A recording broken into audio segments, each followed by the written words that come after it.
We are back, and we are being joined by our second guest of the evening. He is LFA middleweight undefeated Eryk the Frankenstein Anders. For people who don't know, Eryk is a former Alabama national championship linebacker who's made the transition into MMA and is now slated to take on Brendan Allen for the vacant Legacy Fighting Alliance middleweight title June 23rd. Eryk, how are we doing this evening, brother? Man, I'm doing awesome. And yourself? I'm pretty good. You know, caught some local fights here in Philadelphia Friday. You know, I had the pay-per-view last night. You know, being joined by my co-host this evening, Mr. Brad Storm. Brad, Eryk. Eryk, what's up, bro? Nothing much, man. Just hanging out, man. Finna, so we get up this phone, finna turn on a movie. Oh yeah, what movie? King Arthur. Oh, I heard good things about that. I don't know if you guys got you a Fire Stick, but I highly recommend you get you one. I don't have one. No. I won't even know what you're talking about. You freaking liar. Brad is lying through his teeth because that's how he's been catching up on all the fights lately. I hear you. I'm on fire, bro. So, Eryk, what's news, man? Go from football to MMA. How did it happen, bro? Because I'd like to find out more about you. So maybe you can tell the fight fans the transition and everything. Man, to be really honest with you, man, I was just kind of bored. Nice. I played a year of after I got done playing football. You know, I came back to Alabama, did the 9-to-5 thing for a little bit, and that is just not what I'm cut out for. That's not me. Conventional jobs like that. You know, I just felt miserable. You know, I felt like everybody feels like, man, damn, I don't want to go to work. I don't want to do this. I don't want to do that. So I needed to change, or at least something to train and work out, because lifting weights and running, that's not really my forte either. Didn't really have a lot of joy in it. You know, what's the point in lifting all this heavy weight if, you know, I'm not playing ball anymore? There's really no need for it. So when I walked into a gym, they said, hey, do you want to fight? I was like, can you fight? And I thought I could fight. You know, growing up, I fought quite a bit.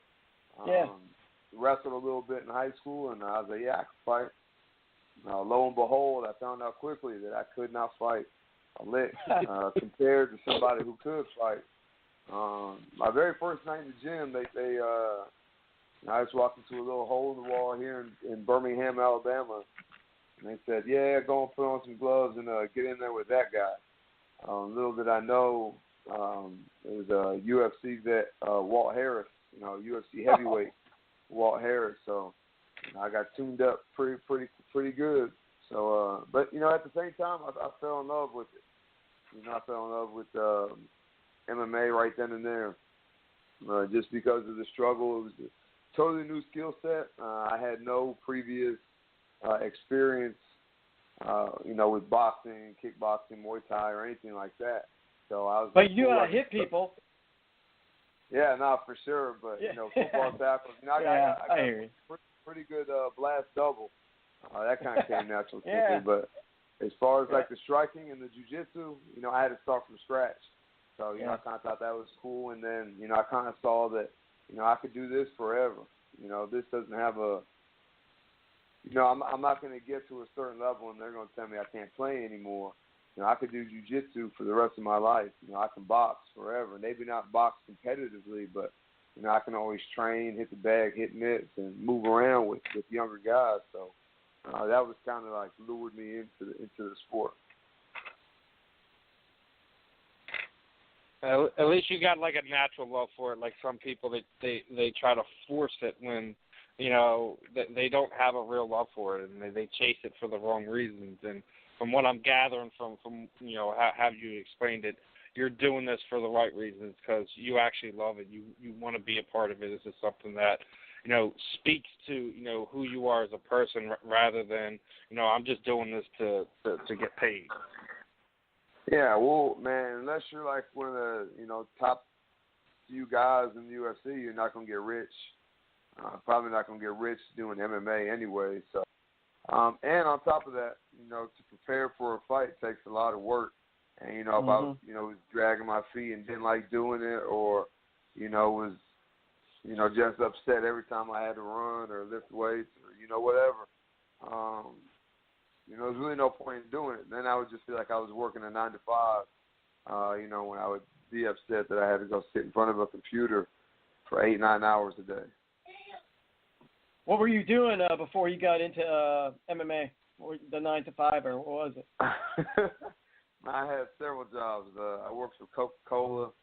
I worked in a factory or cleaning factories, but before I made the transition into coaching and working at the gym full time, I was a customer service representative for a car auction company. So, for example, any information that an auction or required of a dealership or a representative of a car dealership to have to buy a car, we were kind of a database for them. So they would go through us to get it. And, I would just spend all day on the phone, processing documents and taking phone calls. And Eryk, let me ask you a question. Let me ask you a question about that, too. Is it really like The Workaholics, the TV show The Workaholics, or is it much different? I've never seen. I don't watch much TV. Oh man, so you gotta watch that. I'm not sure what Workaholics is. Check it out, Fire Stick. All right, no, for sure. I got access to everything with that. For sure. So man, people would call, pissed off that, they're not letting me buy a car because my driver's license is expired. I'm looking at it right now, and it doesn't expire until 2020. You try to explain to them, well, sir, we're not talking about the one that you have in your wallet, but the one that we have on file. Just take it to the lady, do this, do that, and the third, and we'll get you squared away. And then a cussing would ensue. He's like, oh, I'm not taking my goddamn license anywhere, yada, yada, So you spend, a half hour trying to solve this dude's case, issue, or whatever. He's sitting there telling you what he's not going to do. Then he ends up doing it. Now he's pissed off that he didn't get to buy the car in time. So needless to say, fighting is much better. What's that? Fighting is way better than doing that. I can agree. Oh with you on that. No. People are a lot less inclined to talk trash to you face to face than they are. Especially when you can punch them. Man, people on the phone are really reckless. Like they don't care, man. They say what they want because they know there's going to be no consequence or repercussion or whatever. Like it's whatever. So it's kind of like social media too. Yeah, exactly. Yeah, Eryk, I could kick your ass, and they'd be like, and you'd be like, okay, here's my address. Oh, never mind. Yeah, well, at least on social media they can look at pictures of you training. Oh yeah, or see a picture of a fight that you won and the guy's face afterwards. They're probably like, probably not. But some jackass on the phone in Illinois, he's not worried about nothing going on in Birmingham, Alabama. You know what I mean? No, yeah. You gotta love social media because you always have those tough guys that they could beat up somebody. Like we were just having a conversation with Andy when someone had brought up the atom weights and they were saying, oh well, atom weights should never be in the UFC. They just don't. They won't be a draw. I'm like, what are you talking about? Man, I actually, to be honest with you, I enjoy watching the lighter weight guys like Demetrius Johnson, for example. If that dude fights for 25 minutes, it's going to be 25 minutes of action. He's never going to stand in front of somebody and just pepper him with the jab. He's always in and out. And now, I'm not going to sit there and act like I've always been like this pro lighter weight class guy, but I had reservations like everyone did. But when I seen that inaugural fight between Ian McCall and Demetrius Johnson, I was like, you know what? This is better. This is just as good as what you would see middleweight or welterweight fights, except twice the volume and 3 times the speed. So exactly. So it's like 2 rats rolling around in a sock, and and the cage is so big that can actually fight and actually has technique. Yeah, no, for sure. And then, but I think the big thing that attracts people to the heavier weight classes is the cats are getting knocked out. And everybody. But if you think about it, would you look at, I guess, us as a culture, that's the one point where the stuff that Dana White says that actually makes sense. Like, it's something that crosses all barriers, regardless of religion, race, color, male, female, whatever. If you put two cats in there who throw down, and somebody gets cracked with a punch or a kick, and they go crashing to the floor, everyone's oohing and ahhing about it. Doesn't matter if you speak Japanese and that guy speaks French and I speak English. It doesn't matter. We're all like, holy, holy bleeping shit. Like it's just like that's the reaction we get, and I think that's why this sport is as popular as it is. I mean, it still gets shunned by most of local media. Like one of the big I guess journalists in Philadelphia is Mike Missinelli, and he freaking shuns that ever living hell out of MMA in the UFC. Someone told him, like, we're talking about he was talking about this week, like figures in sports that are like when you talk about baseball, the mythical figure is Babe Ruth, and when we talk about as you're talking about it, someone brought up the UFC, and he's like, oh, that's not even on my radar right now. So there are aspects that the sport is still growing, but as you got to where the sport's at now compared to where it was even 3 years ago is a totally different animal. Yeah, for sure. You're talking about Babe Ruth, who played in like the 20s, and now you're talking about But when you think about it, when you think about who's the face of that sport, like you would say Tiger Woods is like the figure of soccer. Even if you think somebody before him, like Arnold Palmer or Jack Nicklaus, might have been a better golfer, he's somebody that you would say is almost bigger than the sport. Where you could say the same thing about Michael Jordan in basketball. Right, but those sports have been around forever, right? The first and this sport has only been around for a little bit over 20 years. Can you imagine where this sport will be 20 years from now? Yeah, exactly. So you gotta let the sport cultivate itself. Develop a fan base. Have its polarizing figures. Like I'm sure, casual. This is the thing. The sport has to appeal to more than just a casual fan. Like right now, everybody knows who Conor McGregor is, right? Not everybody knows who Demetrius Johnson is, or who John Jones is, or who are some of the other best fighters in the world. But Eryk, here's a point too. Demetrius Johnson just turned down a pay-per-view fight. I mean, he doesn't want to fight T.J. Dillashaw. He said he didn't want to do it. He just wants to defend his title and do it on Fox Sports. So how the hell how is he supposed to broaden his Demetrius Johnson's only losses are in higher weight classes. As soon as they made that 125 weight class for him, it's been over with. No one's going to beat him at 125. So why Dillashaw was going to cut down there. Dillashaw was going to cut to 125 to fight him on pay-per-view. Demetrius tripping there. Yeah, that's what I'm saying. I mean, again, I'll be the other side of that coin. I'll be the other side of the coin. If you have, we live in a world where MMA, like, it doesn't necessarily have to be the number one contender gets the next crack of the title. All of a sudden, it's about quote unquote what the fans want, and 9 times out of 10 it's not what the fans want. It's what the promoter thinks will sell the best. But Demetrius Johnson believes Ray Bork is the guy. He's worked his way up. He deserves the next fight in line. T.J. Dillashaw isn't the champion.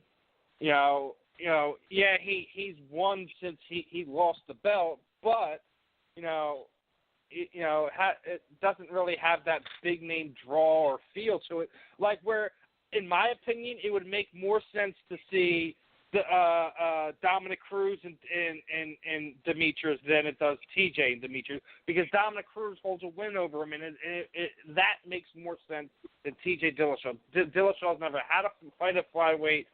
Probably doesn't intend on defending it if he ever wins the belt. So what's the upside here? The only thing I would have to say is leave the flyweight alone. Let him come up and have a couple of non-title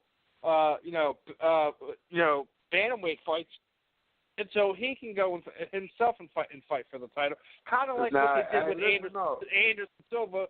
Before they just basically let Conor McGregor basically run all over the UFC. Yeah, if Conor McGregor gets to do it, then if I go up a weight class, if I'm Demetrius Johnson, if I go up a weight class, I'm fighting for the title.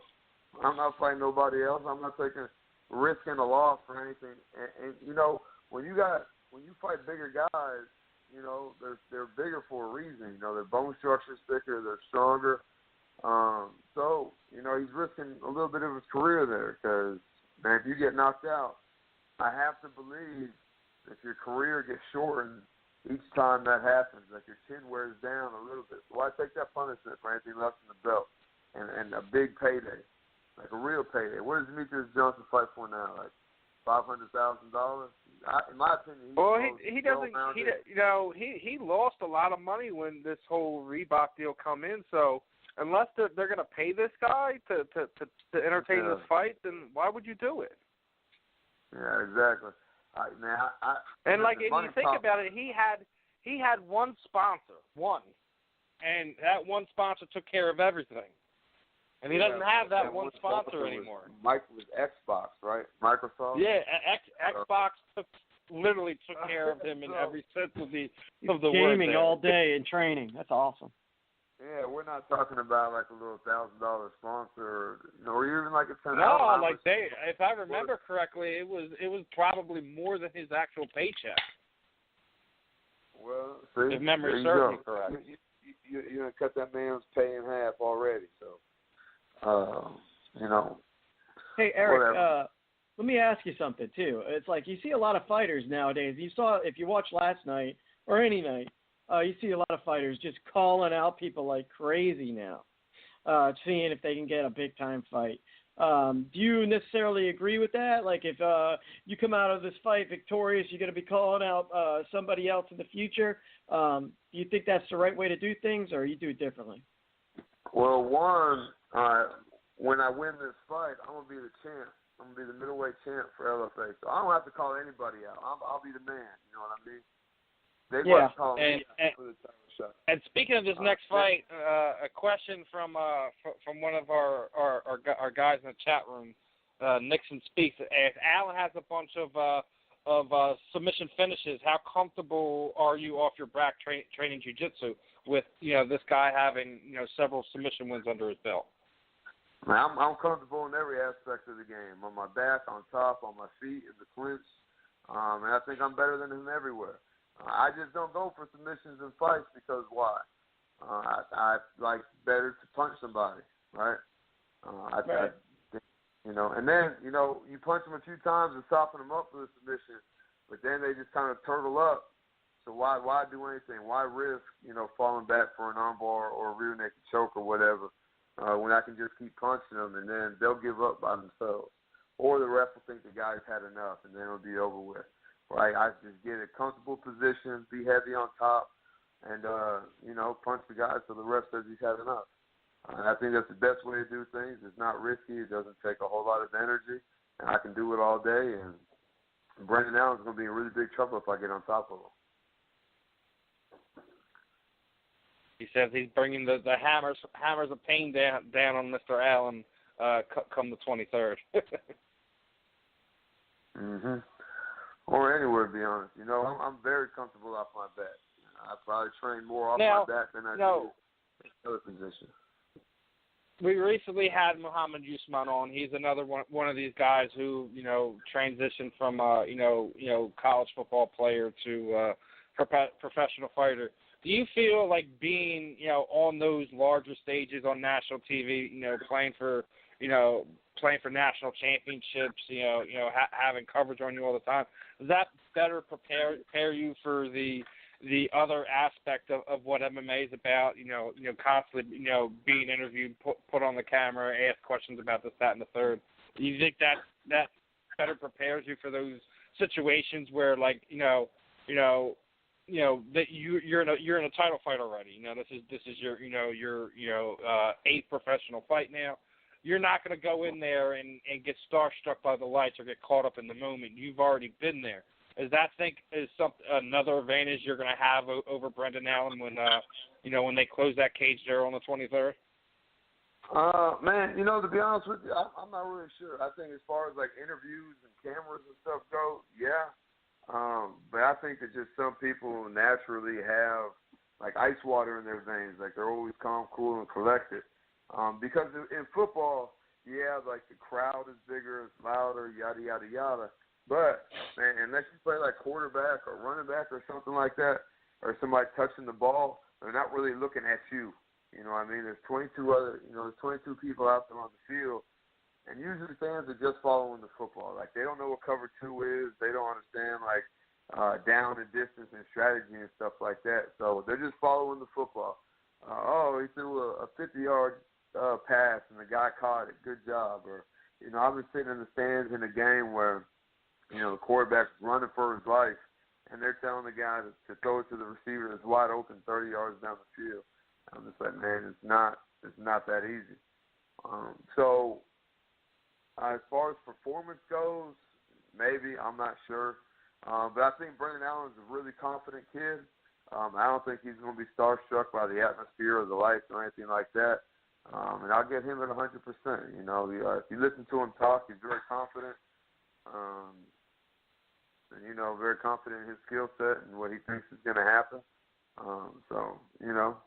We'll find out if he's just talking or what's going on. Yeah, well, like I said, when that cage door closes on the 23rd, we'll figure out one way or another. Yeah, hopefully when everything's said and done, you'll have your hand raised. I'm pretty confident that you can get it done. It's an MMA fight. At the end of the day, anything's freaking possible when you have 4-ounce gloves. But it's we've seen things.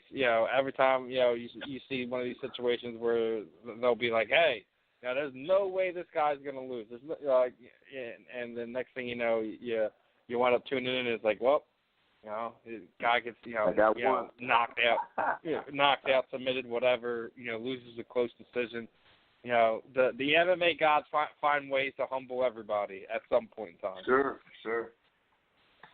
But also, there's a lot of confidence in my preparation and the way I prepare and train for a fight. So, I'm very unwavering in my training regimen and how I get ready for a fight. And do a lot of visualization.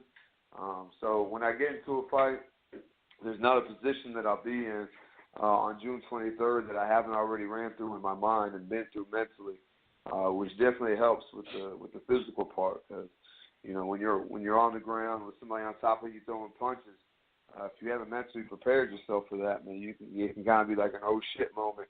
And it don't take but a split second for you to make a wrong move, and then now you got a guy on your back choking you out. So as far as the mental preparation and the physical preparation, I'll definitely have the advantage there. So Eryk, when you I'll be quick, Steve. Eryk, when you win this fight, now, is it important for you to defend that LFA title, or if some bigger promotion calls your name, are you going to go to either one of those promotions? How important is it for you to defend the title? Because we see some champions that I never seen them defend the title, and I was just wondering how important that is to you. Man, yeah, I'm trying to fight as often as possible. So the only way I would leave LFA is for the UFC. So if I win this belt and the UFC calls, then I'm sure LFA will understand. Yeah, if not, I'll keep fighting for LFA, keep defending my title, so I do get that call. So that's not up to me. I don't make those decisions. I'm just gonna keep doing what I do until I get where I want to get. Now, did you see the Marlon Moraes fight where he came in from a World Series of Fighting and debuted last night? Yeah, and I don't think. I think that maybe he should have won the fight. It was really close agree. there. I just thought was really close, I just didn't see that was... attack mode in him like he's had in the Yeah, past. no, he definitely. Yeah, but you also got to remember, Assunção is the third-ranked guy in that division, and a lot of people for a while was basically sitting there saying Moraes doesn't belong there, he doesn't belong there, and watching that fight, would you be overly we're used to this super aggressive, Marlon Moraes? I didn't see it looked like he'd taken back a lot on his kicks and stuff like that. So I think that kind of took away from his game. When you have a big grappler like a Sunsow, I mean, I wouldn't have risked that. Yeah, I felt he didn't have that killer instinct, but I think that Marlon did enough to warrant that win. Like we were talking about earlier, the biggest thing about that, I don't think anyone would really be upset if that last card wasn't a 30-27. I don't know what that judge was looking at, but I just hope to God that he's never put into a title fight, because that would be bad. Well, I think that, there's got to be something to say for Morales' performance, too, because that guy was slipping and falling all over the mat for no reason. And maybe he thought Sunsow was better than he is, but I wasn't too impressed with the Sunsow's performance. And haven't been these last couple of his fights. So maybe he drank. Well, it's just been decision city for him. Well, maybe Marlon Morales drank the Kool-Aid a little bit, bought into the hype and whatnot. Instead of just going out and being him and doing what he does. I think he's going to have some. I think he has some regrets today. I think looking back at that fight, I think he's going to have some regrets, and I think you'll see a different guy on his next fight. I really do. I mean, he did debut against the number 3 guy. I think it was more of a confidence thing. I think it's something. I'm with Brad. I think we'll see a different Marlon Moraes. I think we'll see someone who is supremely confident in his skill set, regardless of who's going to be across the cage from him. Hopefully he gets another tough fight against one of the top guys. We'll see. There's options out there. Hopefully they don't push him. He got the third ranked guy in the division. Hopefully the next guy isn't too far down. Maybe we could see Marlon Moraes and Dominic Cruz. We were just talking about it.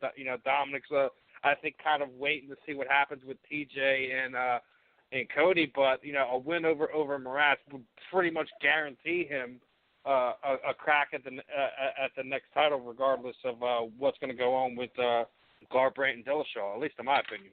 And I think TJ Dillashaw is going to get knocked out by Cody Garbrandt. I don't disagree with that. If that happens anytime soon. But we've seen it. We've seen Dotson knock them out in the Ultimate Fighter finale. It's not like the crazy statements they're making. And Dillashaw used to train with Garbrandt, and there's obviously footage flying around of him knocking out TJ in sparring. So, the thing is I feel like TJ Dillashaw tries to emulate Dominic Cruz. With that goofy footwork, But Cody Garbrandt beat the hell out of Dominic Cruz, and Dominic Cruz is better at being Dominic Cruz than TJ Dillashaw is being Dominic Cruz. So I don't think TJ Dillashaw moves as well. And let's not forget that Cody was basically literally dancing in front of Dominic, dancing around, slipping punches while he was doing it. Let's not forget about that. Yeah, and Cody Garbrandt, I think probably TJ Dillashaw is not going to underestimate his speed because he's trained with him before. But I feel like Cody Garbrandt has really fast hands. And obviously, he's got a lot of power. So, but I think the real question is what is this injury going to take out of him? We know it's kind of the neck and back thing. You got to really wonder what that's going to take out of him. That's the real question here is how bad that back is. It was bad enough for him to go over to Europe to go get stem cells and whatnot. So I think we have to take it seriously and to think that we might see a diminished, Cody Garbrandt coming back. So we got to see how it all plays out. I think he'll be 100% when he comes back. He's a champ. I think he will. I think he will be 100%. But we also have to, be realistic. We know that certain injuries you're not always going to come back 100. He may be 100% healthy, but there may still be some type of limitation. We don't know what that is or if it'll even happen. So we're just, spitballing, making assumptions, I guess, at this point in time. Yeah, for sure. But as we get, I can't wait for it. Regardless, when it happens, I'm really looking forward to it. There's a lot of a lot of fun stuff. Not just between the banter between the two of them, just everything around it. I think it's an interesting matchup. But Eryk, as we end tonight's interview, what we typically do is kind of throw the proverbial microphone over to you. Anyone you would like to thank, training partners, teammates, shoot out your social media sites, websites, any charities you're working with, any sponsors you might have. The time is yours, my friend. Oh, yeah, absolutely. Appreciate it, guys. I'd like to thank some of my sponsors, MedHelp, EW Motion Therapy, Tri1 Cryotherapy, VitaFlow, Birmingham, Geared Up Nutrition, and, of course, my little buddy, Super Sam Hodgnet, down here in Birmingham. 5-year-old little boy who beat brain cancer in his last round of chemotherapy now. So, it's throwing good vibes his way. Obviously, Spartan Fitness, SBG Birmingham, TAP, Together Assisting People. You guys can check me out on social media. All my handles are at Eryk Anders, ERYKANDERS. Appreciate the love and support, guys. Thank you for your time, Eryk, and really looking forward to this fight. Hopefully you have your hand raised on the 23rd. So looking forward to having you back on and seeing how's everything going as you kind of progress in your career. Hopefully you get the call soon, and we'll see you in the big stage. I appreciate it, fellas.